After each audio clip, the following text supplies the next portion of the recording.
Hello there, and welcome to the Stay Off My Lawn podcast, where we'll have a little fun, lots of laughs, and discussions on the common sense that needs to be applied to a lot of today's world news issues. And now, the disclaimer. Stay Off My Lawn is not intended as legal, medical, or financial advice. Void where prohibited. No purchase necessary to win. Open to legal U.S. residents 18 or over in the contiguous 48 states. Any resemblance to anyone living or deceased is purely coincidental. Actual price may vary. Only use as directed. Not a member of FDIC. And now, here are your hosts, Mike and Richard. Hi, welcome to this week's edition of Stay Off My Lawn. It is March 12th, 2024, and this is episode 58.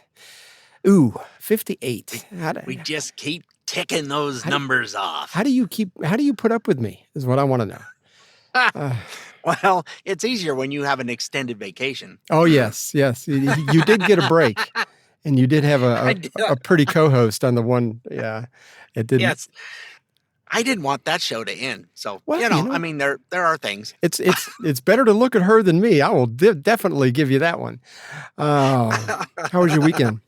It was fun, kind of busy. We had a friend of ours, he turned 64 and went to a burger place, and I thought, medium rare, we'll make that, nice and pink for the hamburger that was in it. It was a half pound. There was no way I was going to eat it all anyway. Goodness. But it was raw in the middle. But they did have a good beer selection, so, there was that. And the fries were delicious. Did you bring home the leftovers and cook it? Oh, yes. And then the next day, took and cleaned off the ketchup and mustard off of the cheese and stuff that was on it, and put it in a pan, put some Mexican seasoning in it. There you go. Fried it up and put it in with some good old Velveeta. Once used to be actual cheese at some point. Oh, it's not cheese at all anymore. I don't think there's even cheese in the room when it's made. So we had a hamburger infused Velveeta cheese dip kind of thing, and it was nice to have for dinner, so we did get some more out of it. But that's a public service announcement. Cheese food is not cheese. So whenever you see that on a package, cheese food, it's just chemicals. Have a nice day. I grew up with Velveeta. That's where my first encounter with Legos came from. My grandmother, Velveeta, you would save the box tops or whatever, the end deals, and then she would save a bunch of them up and send them in and just get a bunch of Legos, and we would play with those things. And, they weren't coming a kit. It was just a bunch of Legos. Do what you want with them. So that's why I have a little bit of fondness for a cheese type item. When I was a kid, though, we always had Velveeta. Everybody had Velveeta when we were kids, but it always came in that brick. You didn't have the slices back then, but you would cut a nice big thick slice off, and you would just eat on that piece of cheese, and it was just always so good. It was probably ruining our health even back then, but. But yeah, I used to love Velveeta, and once I read something or we saw a special on TV or whatever, and if you've ever loved a food and you weren't really sure about the health conscious part of that food, don't watch a special on it, because it will completely ruin it for you, and you'll be thinking that you're going to die within minutes after you eat it again. But we're not like eating it all day, every day with every meal. It's different stuff like that. We're making a Mexican cheese dip or something, and the wife once in a while will make her own homemade mac and cheese, and you got to have the Velveeta for it. Otherwise, it's just not. It doesn't come out the way she likes. So even the box mac and cheese, the Velveeta, oh my gosh! There's just something about that creamy texture that you can't get from real cheese. That's what we buy is the big 2-pound. Oh, do you still buy the bricks? Yeah. Oh yeah. Yeah. I think when I have hamburgers here and we have friends over, we might buy Velveeta for the guests. I don't eat that crap, but I'll give it to them. No, I'm just kidding. We always buy the real cheese. We go to Kroger. Kroger has a regular real love for your friends. Because I don't care whether they live or die. It doesn't matter to me. But I do buy the regular cheese. I'm just joking. I buy the bread. By the way, if anybody's available this September, we're going to have a big get-together in my backyard for our 35th anniversary and my 60th birthday, if I'm still alive at that point. And we're going to have we're going to have a big celebration. So we've got a pretty good sized backyard. So everybody's invited. I invited Richard and he laughed at me. So I'm not sure if he's coming.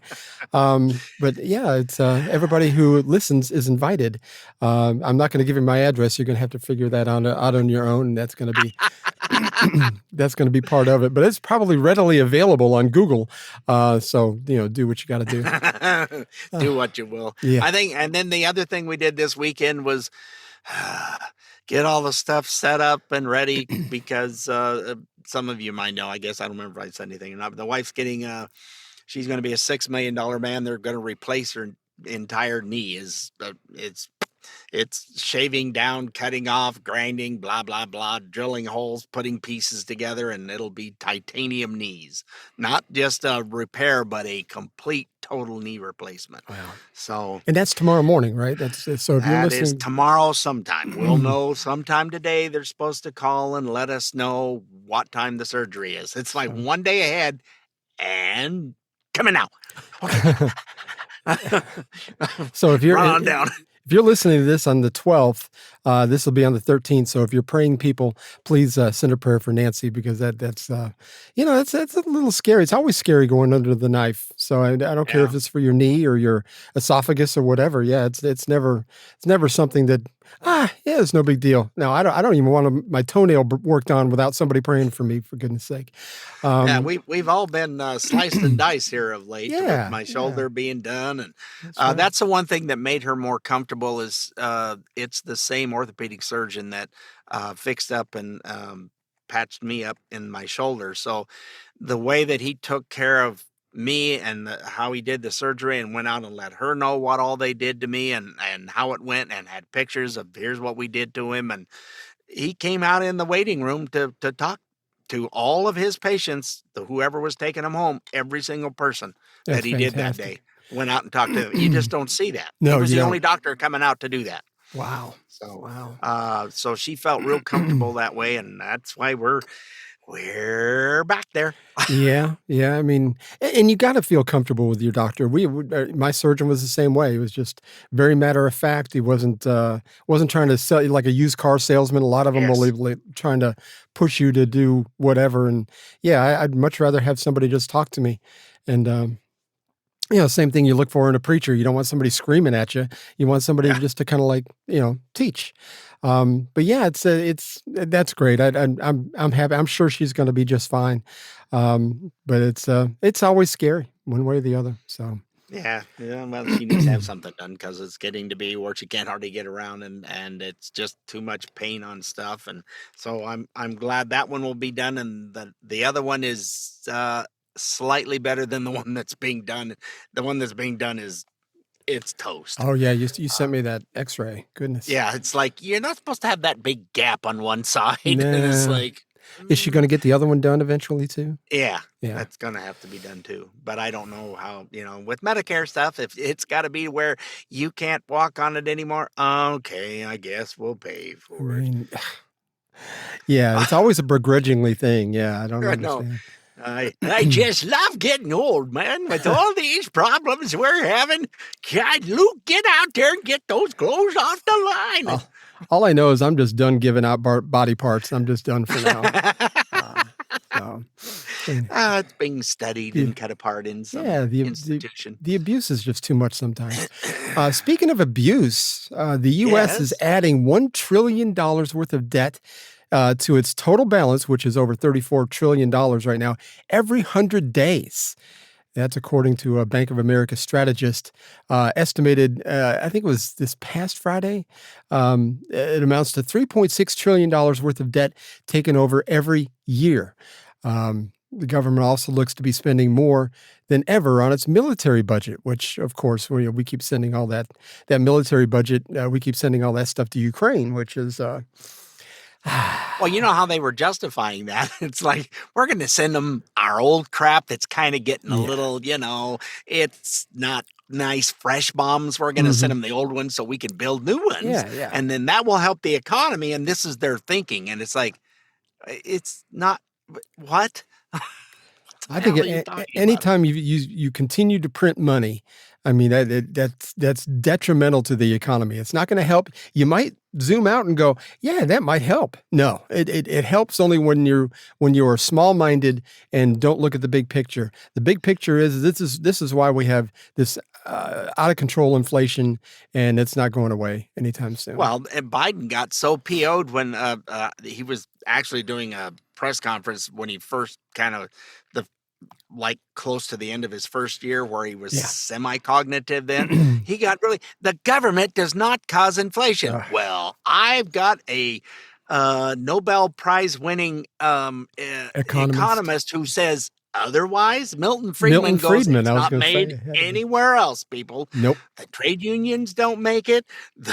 The manufacturers don't make it. The only place it's made is in Washington, D.C. And look at the late 70s. I mean, we can learn from our mistakes in the past, but you look at the Carter administration, they did the same kind of thing back then. And we had, the inflation was so much even worse back then.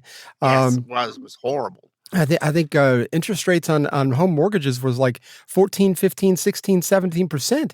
I mean, it was incredible back then. I mean, but of course we completely forget our past and don't even consider that, making those same mistakes twice. It's just Why look at history? It's just something that we don't need that roadmap. We'll make our own. I know. That's the thing that bothers me about the government more than anything is like we don't look at other countries and say, well, socialism has never worked in any country it's been tried in. Otherwise, all these migrants would be going to Venezuela or going to Cuba or whatever. They're not. They're coming here. So why are they coming here? Well, maybe if we end up, turning totally socialist like a lot of the left wants us to be, maybe it will stop all this illegal immigration. Which we'll talk about that later too. Anyway. Yeah. Don't they in Venezuela have a $1 million note or something? It's something like just that. Stupid. It's worth that might get you a hamburger, but not the fries. I remember that's how bad the inflation Zimbabwe did this years ago. If you remember that, they'd had the same. They've got like a $1 million note, and it ends up buying like a loaf of bread. It's incredible. Anyway, last week we talked about how the Supreme Court voted 9-0, saying the states do not have the authority to remove someone from the ballot in a federal election. Now, they can do that in the state election, but they can't do it in the federal. But the liberals are not taking this lying down. Here is Representative Jamie Raskin, one of my least favorite representatives from Maryland, talking on CNN last week. And this guy is he takes brilliance to a whole new level. I am working with a number of my colleagues, including Debbie Wasserman Schultz and Eric Swalwell, to revive legislation that we had to set up a process by which we could determine that someone who committed insurrection is disqualified by Section 3 of the 14th Amendment. And the House of Representatives already impeached Donald Trump for participating in insurrection by inciting it. So the House has already pronounced upon that. Even though Trump's never been charged with insurrection, but that's neither here nor there. They brought up impeachment proceedings, but he was never charged with it. No. It never went through. So, and it was all bogus stuff anyway. And things in New York with the latest stuff against him. Letitia James they're going to be hunting down the fire department in New York who were... It's like, gosh. Give me a break on this. I had to watch that thing with the gentleman you just played 3 times because I would hit the mute button because it just gradiated my nerves to hear any of the BS that's being put out. And the propaganda machine just goes, yep, that's what's actually happening. We're going to push that lie. Yep, it continues to roll. And when he calls out Debbie Wasserman Schultz and Eric Swalwell, I'm like going, the 2 least popular representatives in all of Congress, and he's like going, these are my allies. It's like, you're an idiot. Oh, gosh. Yeah, that just made my skin just...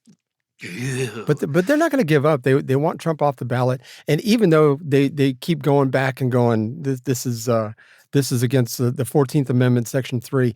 But man, the insurrection has never been, not even any of the January 6 people that have been arrested have ever been charged with insurrection. I know I've No, said they're this still before. stuck in jail for 3 years. Yeah. And I hope the heck that I don't mind my tax money going to them suing the government for the wrongful. And they should sue everybody that was on that committee. That's just wrong. That's just wrong what they did. And all the videos.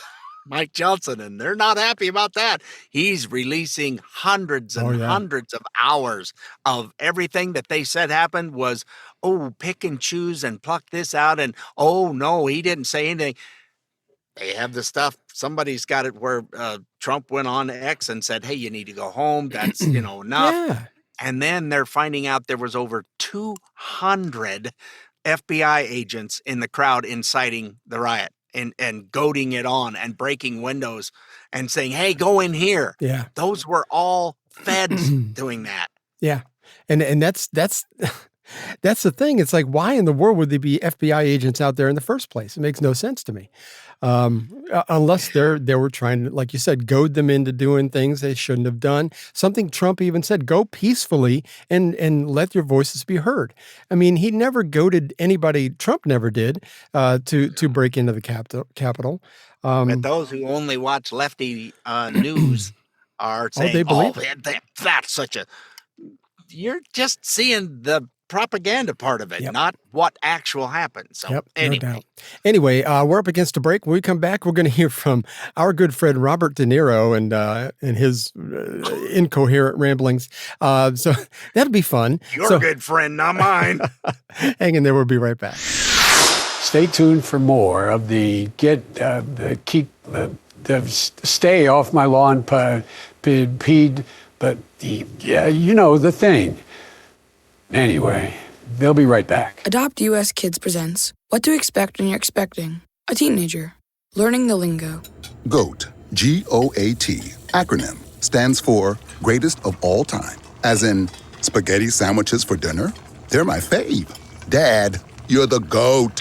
You don't have to speak teen to be a perfect parent. Thousands of teens in foster care will love you just the same. Visit adoptuskids.org. Brought to you by the U.S. Department of Health and Human Services, Adopt U.S. Kids, and the Ad Council.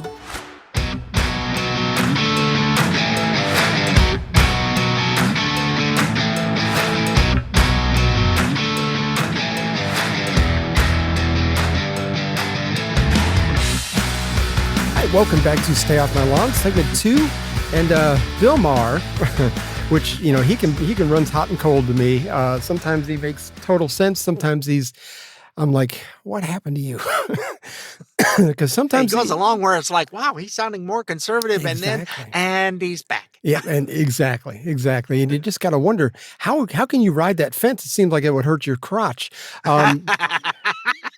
But anyway, he interviewed Robert De Niro recently, and the subject of Trump came up, which, if you know anything about Robert De Niro and his politics, he can't stand Donald Trump.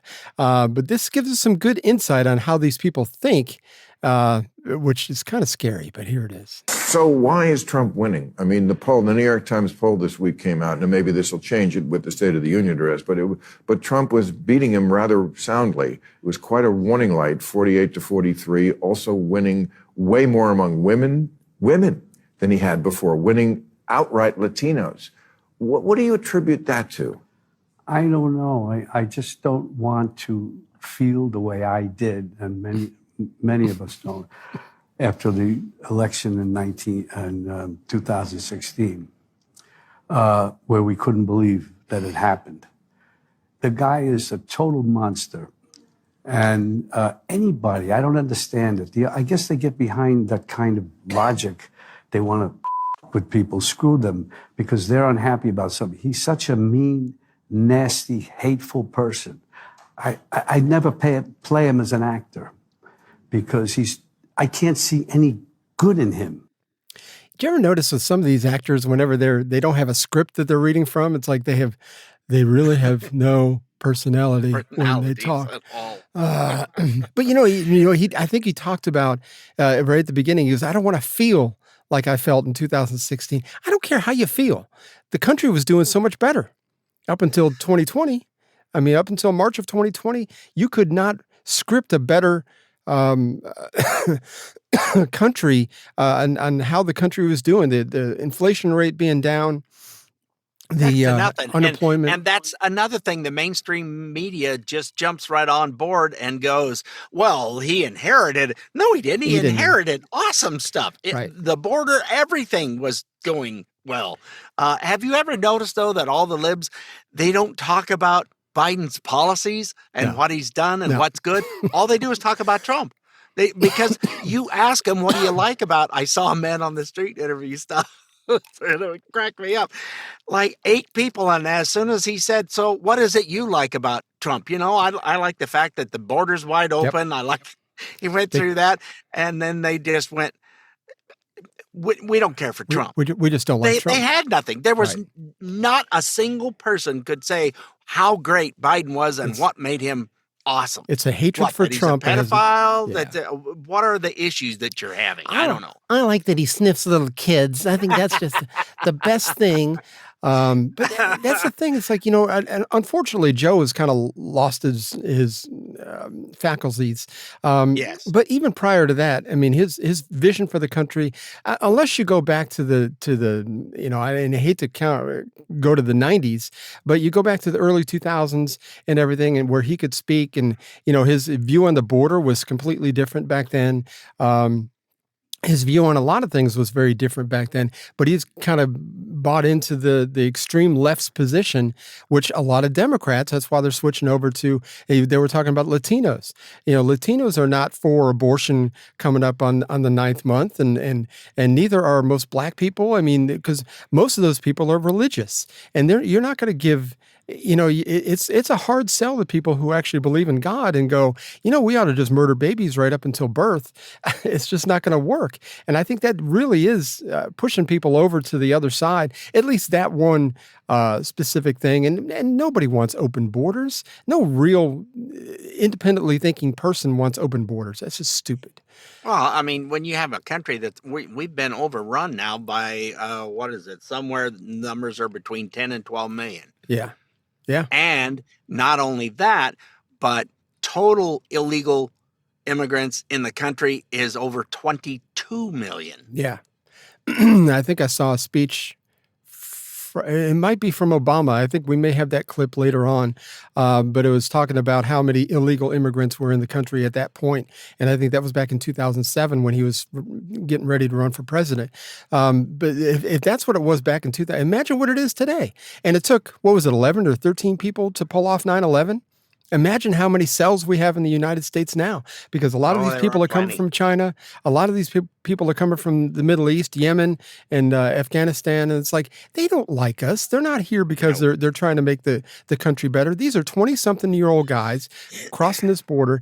And we've talked about this before. It's insanity.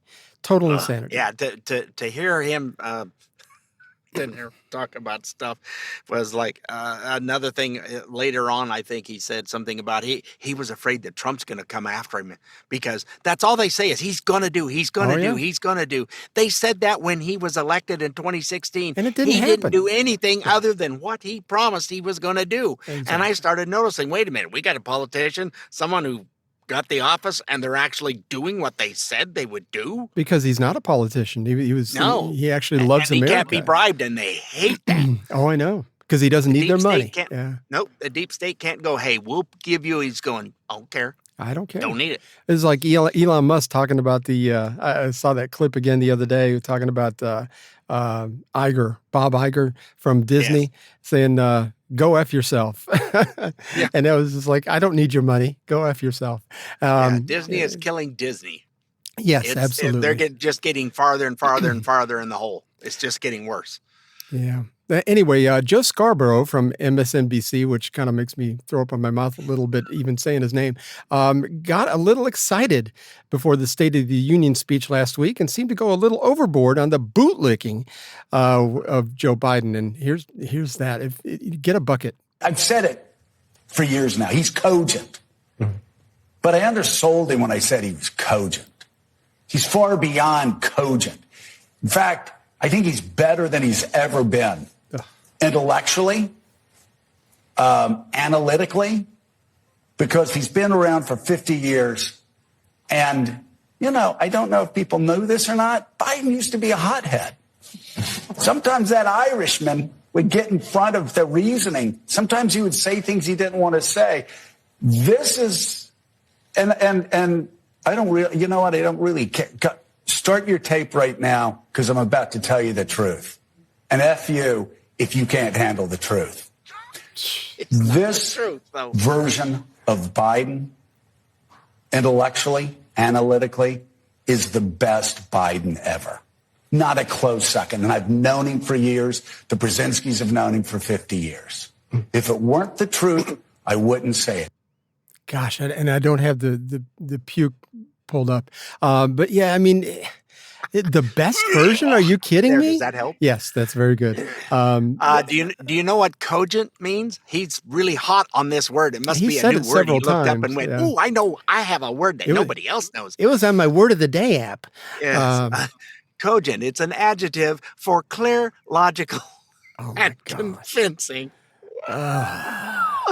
No, it's not. He mumbled. Do you realize he made a speech like the day before Biden had in Pennsylvania and said, "If you elect me to Congress, I'll make sure." Oh, I saw that the other day. Yeah. Oh my gosh. It's like, yeah, cogent. This is what I think of cogent. There you go. Yeah, That's it. I found it. But I just don't. I don't understand why do they back him up so much? I mean, they got nobody else. I guess nobody else is going to step up and take over. Maybe they are going to weekend at Bernie's, cross him over the threshold of the election. And I don't know. I really expected somebody else to kind of step up. I really expected it to be Michelle Obama, and apparently she's not interested. That's getting waffly, and now we might be stuck with Hillary again. Ooh. Oh, that could be. I wouldn't be surprised. Anyway, how old is she though? Did you get the one thing that I sent you with Biden's State of the Union address? 3 years in a row, it's almost all the same material. Oh, yes. Yeah. And they're all campaign speeches. That's the thing, is that there was a lot of yelling. There was a lot of just overall being upset. But yeah, it's all campaign speeches. Previously, under other administrations, they talked about how the economy's doing and how it was the State of the Union. It wasn't. Right. It wasn't.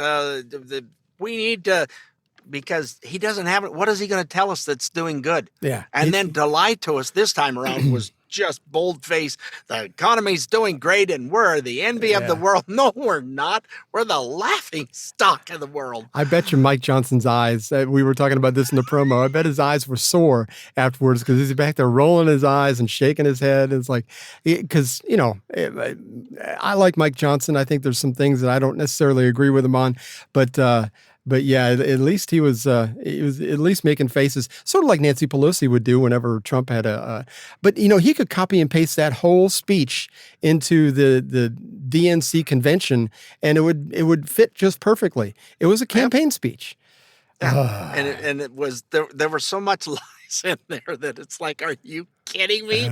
We have a thing called the internet, and we can look stuff up. But they had him hopped up on something, whether they just injected espresso into his veins or something. But there was a lot of yelling, and of course, there was a lot of this too. Because I invested in family farms led by my Secretary of Agriculture, who knows more about this than anybody I know. We're better able to stay in the family for those farms and their children and grandchildren won't have to leave home to make a living. It's transformative. It's what? I can't look that word up. Schwarmated? What does schwarmated mean? I'm not sure even how to spell it, so I can't look it up. Oh my gosh. Yeah, I mean, you would think, he was more, I guess, more cogent than some of the other. I really like that word. I'm gonna stick with that. He was starting to toward the end of it. Yeah, he was running out of gas to do anything. Absolutely. And then when he was out on the floor after the speech, he was looking around, and it's like he didn't know where he was. Exactly. Who was talking to him. He'd run his course. They'd pumped him full, and then it was gone. And more, the bootlickers were out there going, "You did a great job. Oh, you had a lot of energy. You did great." It's like, oh my gosh. And he was looking at him when they're talking to him like, "Well, I did what?" He had I know, no clue. I know. That's just sad. That's elder abuse. But it still, I mean, I'm just not a big bootlicker type person anyway, and I use that word too often today, maybe. But I just don't understand kissing butt.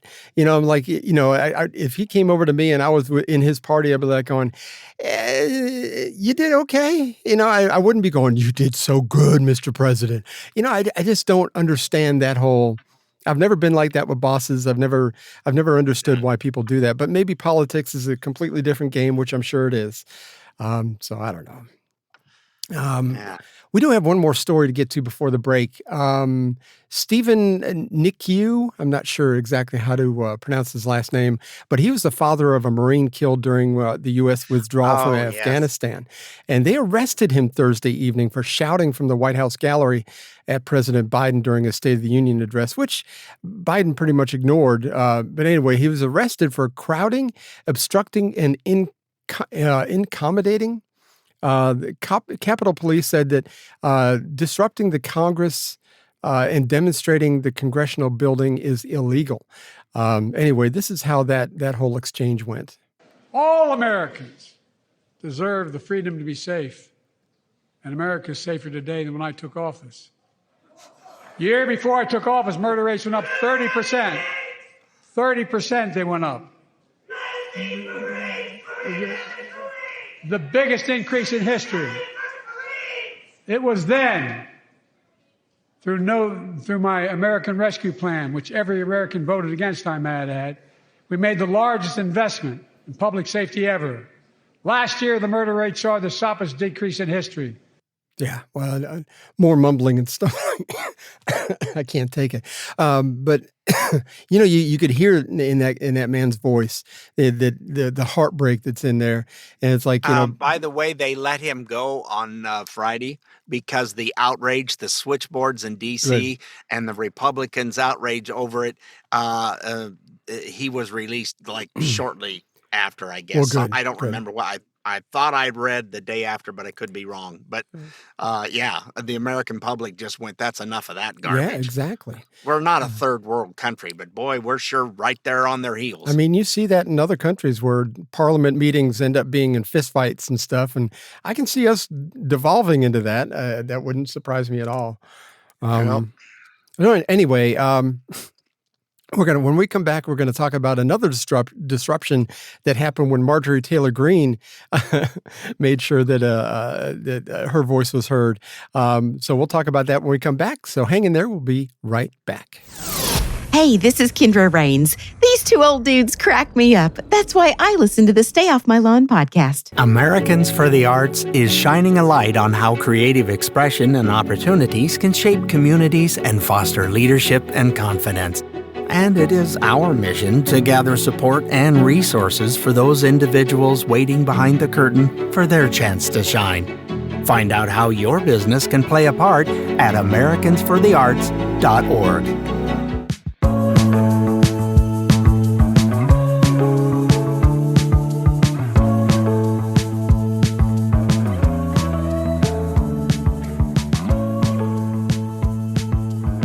Welcome back to Stay Off My Lawn, segment 3. We are over halfway. Man, it's going fast today. It is going fast today. Another disruption, we were just talking about the one from that Marine's dad, happened when Marjorie Taylor Greene, she's a representative just west of me, made sure that the tragedy that happened to Laken Riley, a young girl from Woodstock, she only lives about 20 miles from me going the other way. She had her precious life cut short and because of an illegal immigrant. And that's how this went. I'm told my predecessor called members of Congress in the Senate to demand they block the bill. He feels political win. He viewed it as a political win for me and a political loser for him. It's not about him. It's not about me. I'd be a winner. Not really.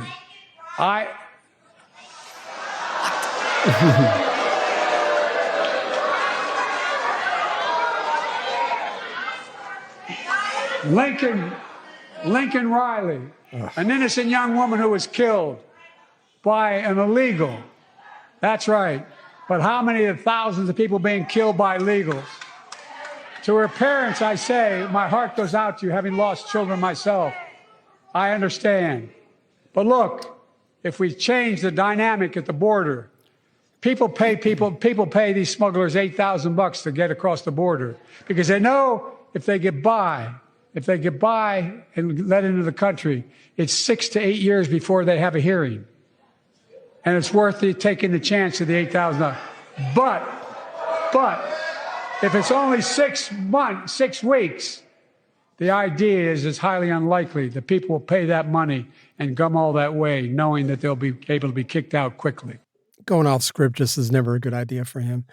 No, it doesn't work so good. And her name is Lakin, I believe. Laken, I think it is. Yeah. Ian. But the thing is Marjorie Taylor Greene handed him a button. And if you've watched the video, he actually picked up the button and looked at it. And he still called her Lincoln, who was Lincoln Riley is a football coach at USC. Oh, and some lefty said that she called that Marjorie Taylor Greene called her Lincoln in an interview. And I'm going, I can't believe that. No. It may have been Lincoln, and it may have been a quick. It's the Southern accent that people misunderstand. I'm going, I don't think she would do that. No. And like I said, she's probably 50 miles from where Lakin grew up over in Woodstock, Georgia. So I don't believe any of that. But of course, he called her Lincoln. He had that button right in front of him. He knew it was Lakin. She had handed him that button. So it's like, the poor guy. I mean, and I hate to say the poor guy, but he just has no idea about anything. But he got in a little bit of trouble with his own party by calling that guy an illegal. Oh, my God. Oh, my. Yeah. Oh, no. He called the murderous SOB who killed that girl who was just jogging in broad daylight, killed her. And, he shouldn't have called him an illegal alien. That's just mean. No. That was acceptable not too long ago. I mean, but now it's like what do they want to call it? A visitor, a newcomer? Newcomer. I think that's what they want to call him. Oh, my gosh. Newcomer. Or undocumented. No human being is illegal. We're not saying the human being is illegal. They are here illegally. So yeah, that's why we've always used the term illegal. Jeez Louise. Anyway, that just when he was apologizing for that with that liberal pile of garbage that was interviewing him, it just almost made me want to throw up. Exactly. How dare you disrespect her, and you're concerned about what you called this murderous thug. And, say anything about her? No. We were concerned about calling him an illegal alien. Screw you. The poor man. He's only been arrested 3 times since he's been here. That gets me so upset. I can't stand it. Yeah, exactly. At any rate. Representative Eric Schmidt from Missouri summed up the speech very, very nicely here, and I think you sent this to me. It's very, very good. All right, I just left the State of the Union speech, and I have to say, I've sat through a lot of political speeches in my life. That is perhaps the most divisive speech by an out-of-touch politician I've ever heard. Didn't address any of the issues that are affecting Americans. It took him an hour to place blame on other people for the illegal immigration crisis we have that he created. It was a complete failure. And by the way, it's just kind of weird. It sounded like, your great grandpa screaming, "Get off my lawn." So totally bizarre, total fail, didn't address the concerns of the American people, a total disaster. I think it's stay off my lawn, but yes. Yeah, it's not only get off it, but stay off my lawn. Yeah, that's, But yeah, you heard that too. That's why I wanted to play that. Yeah, we got to plug where we can, do the best we can. We need the plugs. Yeah, absolutely. I need the plugs. My hair is jumping ship. But yeah, I mean, there was a lot. There was a lot of shouting, a lot of provable lies. Of course, we talked about Mike Johnson shaking his head and rolling his eyes. Do you ever wonder why they throw out these big fat lies, knowing that they're just that, and everybody could very easily Google or go on YouTube and find or DuckDuckGo or wherever anything. You want to go to check things out. It's like, that's a whopper. Exactly. Well, Tucker Carlson interviewed Victor Davis Hanson, who is a great economist and really kind of understands a lot of the insights on all this stuff. And they kind of hashed out this whole thing, why all these lies get told like they do. And this is how that went. He didn't write this speech. His staff wrote it. They're not stupid. And they told easily provable lies, big ones. The Republicans are responsible for the spending and the border. Why do they do that? I think they think that lying on the border and lying on the budget and lying about abortion and lying about all these things will be resonated because they have confidence in the media. They feel they control social media, traditional media, new media. But I don't think it's going to work because fuel and food and shelter have gone up 30%. 8 to 10 million people who are swarming into the United States. And he doesn't care. You know, he kept talking about Ukraine, Ukraine, Ukraine. You want to think, okay, there's been 4 administrations. When did Putin go in? He didn't go in during Donald Trump, but he went in during Bush, and he went in Obama, and he went in yours. You were the one that fled in disgrace from Afghanistan, and there was no Middle East war when Donald Trump was there. So the world fell apart when he came on the scene. He knows that. And that's why you tell lies. Well, it was part of the propaganda machine for, let's see, that socialist country with the goose step and the small mustache man. You had me at goose step. Yes. It's tell a lie that is so big and so outlandish that people go, no, that couldn't be. And then tell that same lie over and over and over. And they go, well, they're still talking about it. It must be true. Yeah. That's exactly what they're doing. And if you haven't noticed that, folks, pay attention. You're going to hear it from this media. It's coming from social media. It's coming from the mainstream. It's from ABC, NBC, mostly CNN, and that lovely other station, MSNBC. It's that just, I got a Well, bad even taste Fox now. News puts a lot of that stuff out too. Oh, so, I they're mean, tiny fraction better, Yeah. but that ain't saying a lot. It's not much. It's not much.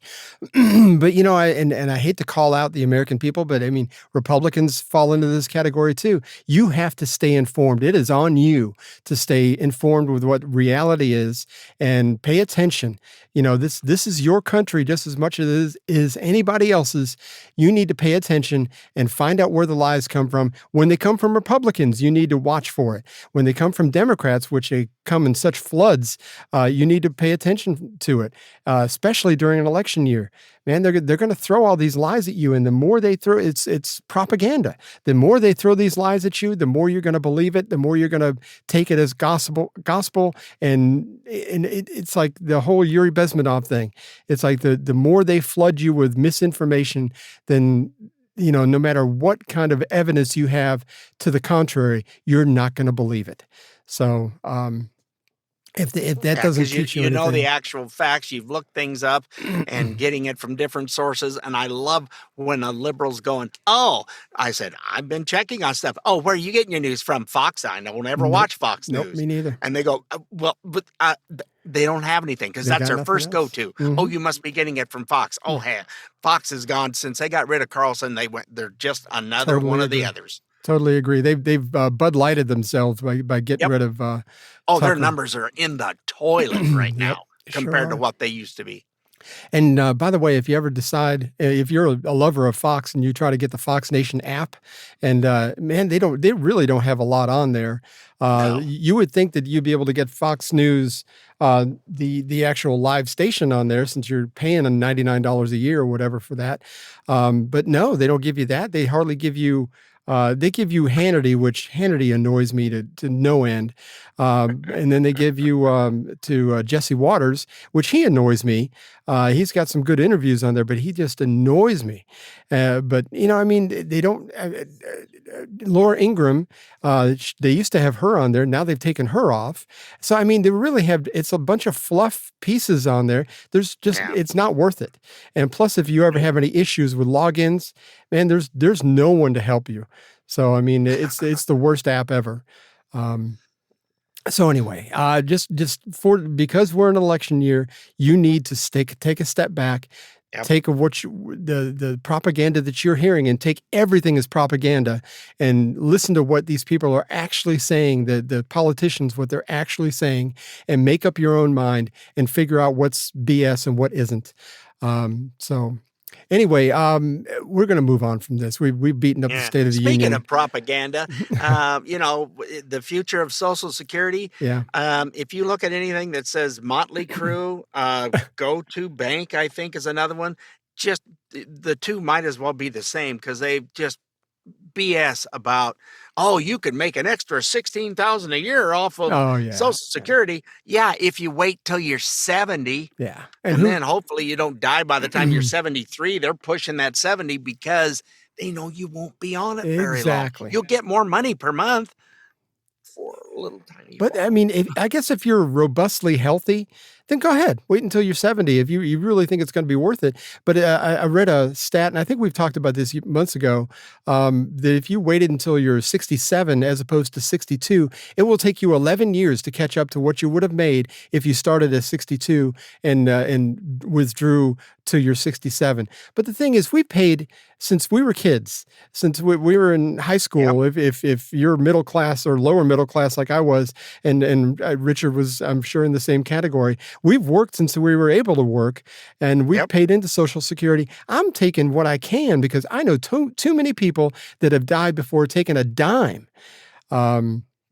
My uncle, I've called him out many times to friends of mine, and that's why I retired at 55, not because I was independently wealthy, but because I think I had enough money, and according to a lot of the numbers that I ran, I believe I'm going to be okay, and so far so good. He retired at 65, worked hard all his life. I forgot where he worked, but he worked in a factory. And at 65, 3 weeks after he turned 65, after he retired, he walked in his bathroom to take a shower, and he fell over dead of a heart attack. It was just over, and never even got his first check. So I kind of looked at him, my Uncle Jim. I mean, God bless him. But I mean, I looked at that. It's like, that's not going to be me.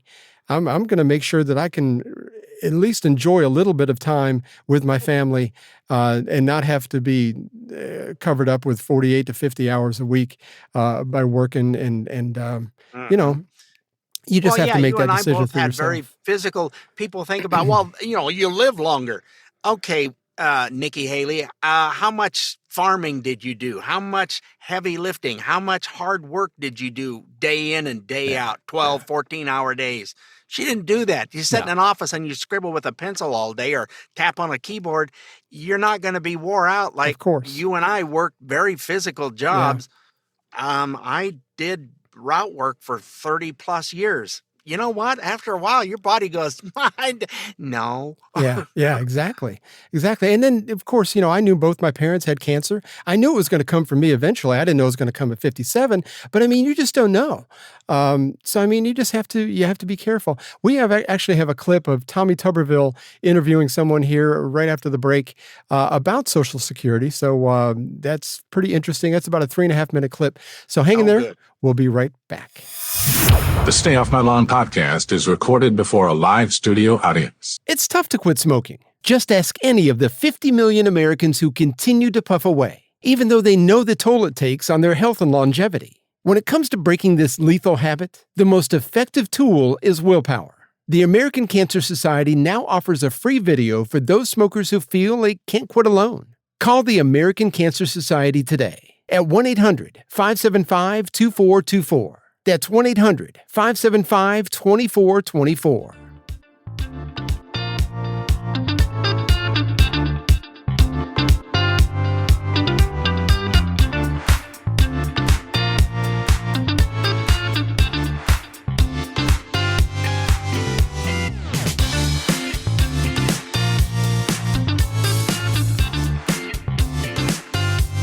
Hi, welcome back to Stay Off My Lawn, segment 4. We are almost done. Sit down, put your seats in the upright positions, and take your tray tables up. So we're in for a landing here. But we were talking about Social Security, And Senator Tommy Tuberville from Alabama, one of my favorite senators, he was talking to senior research fellow and workplace and public finance person at the Roe Institute about Social Security and the future of that system. And here's how that went. This is all a scam. I mean, we got people that's getting ready to retire that's going to try to live off $2,000 to $3,000. Impossible. It's impossible. Because what happens, it comes up here, we spend it. We're $35 trillion in debt. We don't have any money. We're dead broke. And then taxpayers have $2 trillion in credit card debt. We are in huge trouble. In this body, we had better start figuring that out, because we're going to have a run on this city here soon, and there's going to be about 150 million people coming up here saying, where's our damn money that we paid in? I could have put my Social Security money 40 years in tax in the market and probably be worth 8 to 10 million today. But the federal government wasted it. So I'll get off my horse there. But it's good that we have this, because we got, I get a pension check from education. I was part of a union. It's not going to help people. People are going to have to continue to work longer and longer. Am I right, Ms. Gender? Can you say something about Social Security and it being taxed for some reason? We're taxing people for the second time on the Social Security that they put into an account. Yeah, and I'd like to point out when Social Security was first founded, those who established it, it was started out as a 2% tax, and they said this will never take more than 6% of your income. Today, it takes 12.4%, and depending on whether you go with CBO or Social Security trustees, it needs to take between 15.8 and 17.5%. So we're talking about thousands of dollars more per year. It also was actually only originally recommended that the tax be up to $66,000, equivalent in today's dollars of earnings. But over time, it has expanded massively, and the money has been spent every year. So whereas everybody thinks this money's been set aside for me, no, for the past 13 years, every dollar that has gone out of workers' paychecks has gone immediately to pay promised benefits. And that's what happens when you have a system that enables those in charge of it to spend the money in the immediate term and leave the buck to the next generation that's coming along. And because Social Security has grown so much, it's actually to the detriment of lower income workers in particular, who have to pay such a large share of their paycheck to Social Security. They have little left to save for retirement. And then lower income and African American workers have the lowest life expectancies. So they are the most likely to get nothing back in return. 1 out of 4 African American men will die between the ages of 45 and 64 after having paid into this system for decades, tens if not hundreds of thousands of dollars, and they might get nothing back. What's the solution? I think we ultimately have to shift towards a universal benefit system. That's what true social insurance is. It does not make sense that we are paying the biggest benefits to the highest income earners. So gradually over time, I think we need to bend down the benefits for the middle and upper income earners, actually increase them for the lower income earners. Look at things like indexing retirement age to life expectancy, more accurate inflation index. And I think that workers need an option to have their money in something that actually earns a positive rate of return and that can't just immediately be spent by Congress.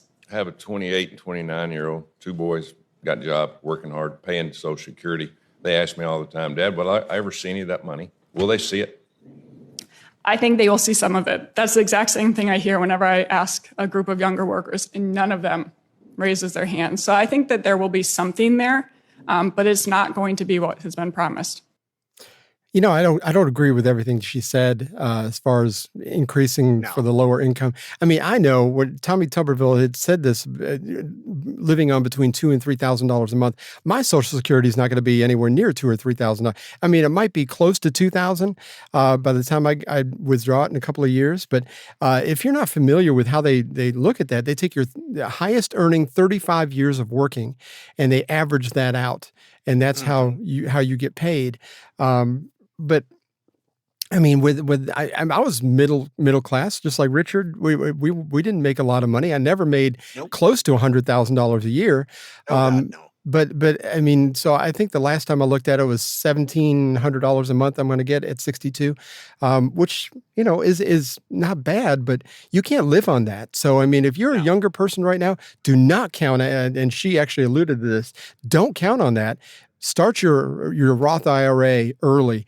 max it out as much as you can. You can't do anything about the Social Security that comes out of your check, but max out that Roth IRA and do all you can, because you have to be an independent thinker, and it's all about you at the end of the day when it comes to your money in retirement. Don't count on the government. They'll just spend it all. Yeah. We were very fortunate in this day and age. There's hardly anybody that gets a pension. I think you're going to get one with you were at. It's not a monthly pension. It was a cash out pension. So we've actually combined those, my 401k and the pension that they put in. And so that's the money I have in my retirement account now. Yeah, ours it's nice. We both have one. And it's an annuity, and I get the same amount of money. It doesn't change. I get the same little dab. But those two put together, between what the wife gets and hers, she gets a whopping raise of almost 20-something a month every year. Oh, boy. But in about 5-6 years, she's going to be making more in her pension than I am. Well, you'll be riding on her coattails, which is the way it should be. That's right. Yeah. But it's, without those pensions, we're very comfortable at the moment. Sure. But getting rid of some other things and we'll be even in better shape. But if you're just trying to live just off Social Security. No, not going to happen. No. Not going to happen. I have a friend that when he had money, it was like hot in his hand, and both him and his wife couldn't wait to spend it on toys and whatever, and nothing to show for it. Yeah. And so, they were both living off of the Social Securities. They didn't have anything else. And then she passed away. He hardly has anything to live on. Yeah. I mean, my mother was really in that. sad. My mother was in that situation. She lived in a government subsidized apartment. And because I think her Social Security payment after my dad passed away back in 1980, of course, it halves whatever he had. And then he had a little bit of a pension, but it ended up being, I think she had $800 and something a month to live on. And that was all it was, because it was sold to them back then that you didn't have to worry about putting money away. Well, there was no such thing as 401k back then anyway, so you can't really blame them. But they were sold a bill of goods, and my mother, she made it just because she was frugal and she grew up during the Depression and she understood how to squeeze every penny out of a dollar. But that was a terrible situation for her to be in. I hated it for her. Yeah, and I see a lot of seniors doing the stuff with going to their different places, and it's just a really sad situation. I mean, to go out to lunch maybe once every couple of months, they have to save and save and save just to have a few bucks. And now to go out to eat, it's stupid. Just what we did this weekend, to go get burgers at kind of a upscale place. It was nice and had a couple of beers with it. Was $65. It's like, are you kidding me? That's crazy. It was ridiculous. So they can't afford to even go out to do that anymore nowadays. And they didn't even have the grill on long enough to cook your hamburger. Yeah, no kidding. Yeah.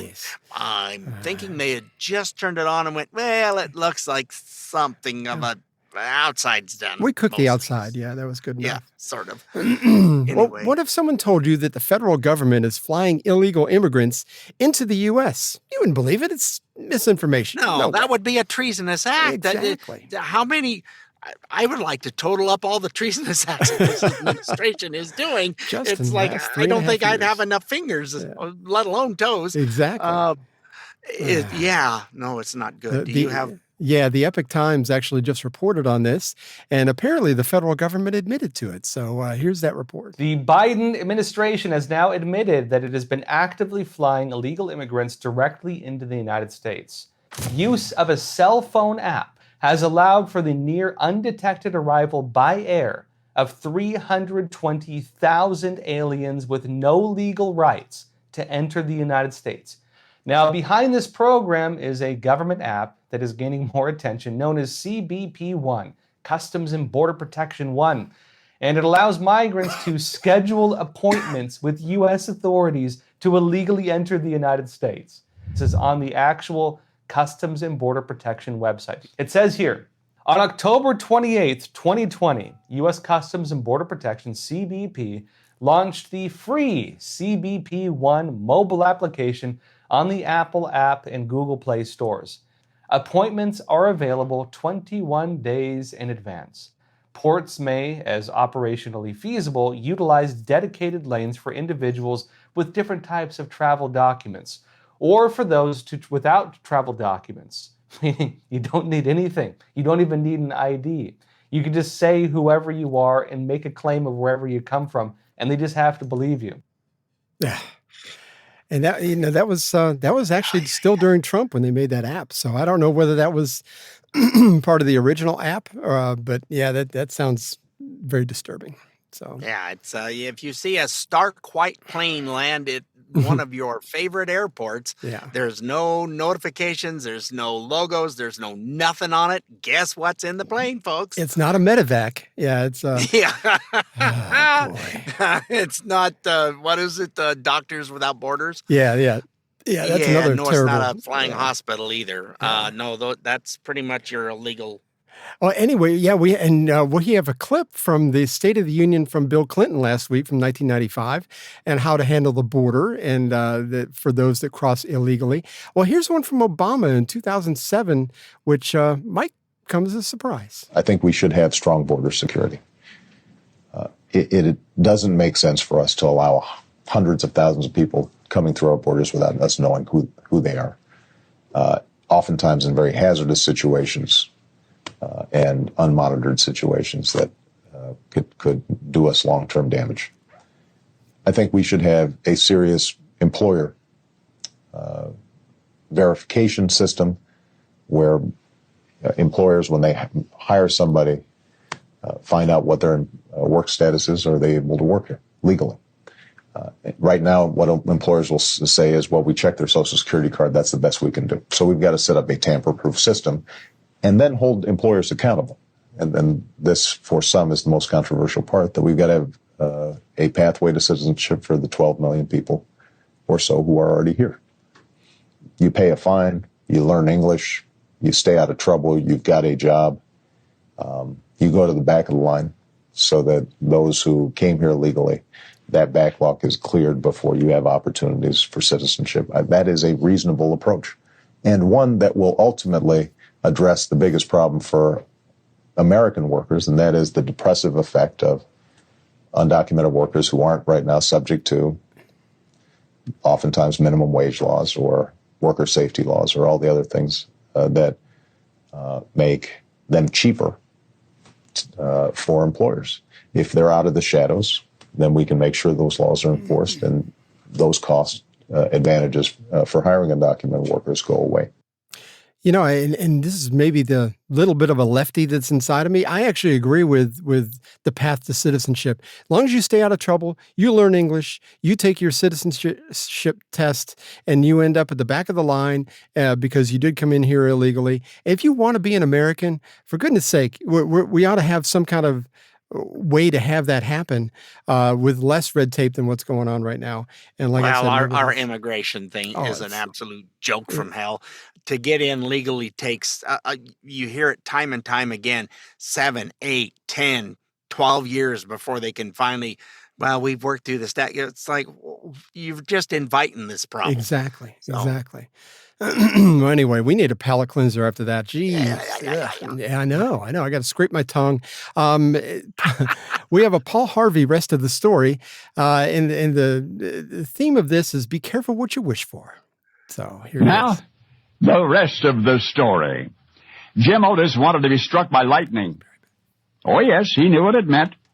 That's how Jim wanted to die. The very thought of such a glorious demise was exhilarating. He wanted to be struck by lightning. Psychiatrists probably have a word or more for whatever Jim's condition was. They might even disagree, but in the days before psychiatry, it might have been said that Jim Otis was just kind of touched in the head. His mind also suffered the brilliance which often accompanies imbalance. A lawyer and a publisher, he could hold an audience spellbound in person or in print. In 1760, Jim was Advocate General of the British Vice Admiralty Court in Boston, but he protested to the government's sweeping search and seizures, and he resigned. John Adams was in the courtroom that day, February 1761, when Jim Otis launched his 5-hour filibuster against British colonial policies. In Adams' notes, in Adams' own hand, in fact, he wrote, quote, American independence was then and there born. He might have added, fathered by a madman. But this is the rest of the story. That same year, Jim Otis was elected to the Massachusetts legislature, where he was promptly rallied round by enemies of the crown. Ironically, Jim never wished independence from England, much less a revolution. He would rather be struck by lightning, literally. In fact, it's possible that Jim's ravings, erratic and contradictory as they were, followed by swoonings and impenetrable melancholy, were actually no more than manifestations of manic depression. But still, disgruntled colonists found comfort in his eloquent mania, especially when it was all directed against some British mischief or malfeasance. The only challenge to those who one day would take up arms against England was to keep unpredictable Jim Otis from embarrassing them with his insanity. Then one night in September of 1769, the problem took care of itself. Jim was always threatening physical violence against this public official or that one. After all, if he could not be struck by lightning, he would at least like to go down flailing at something. One such threat culminated in what began as a fistfight in a tavern with a British customs commissioner, wound up in a free-for-all in which Otis was severely wounded in the head. Now, in reality, the wound did not seem to exacerbate Jim's behavior. In fact, it appeared to improve it. Yet now, every time he rushed out and broke all the windows in the townhouse, or dashed into the path of a musket ball, or ranted on about how nice it would be to get killed by lightning, now at least the would-be revolutionaries could claim that it was the result of British brutality. Jim Otis lived to see the revolution that he had dreaded, and the birth of a nation that he had never sought to inspire.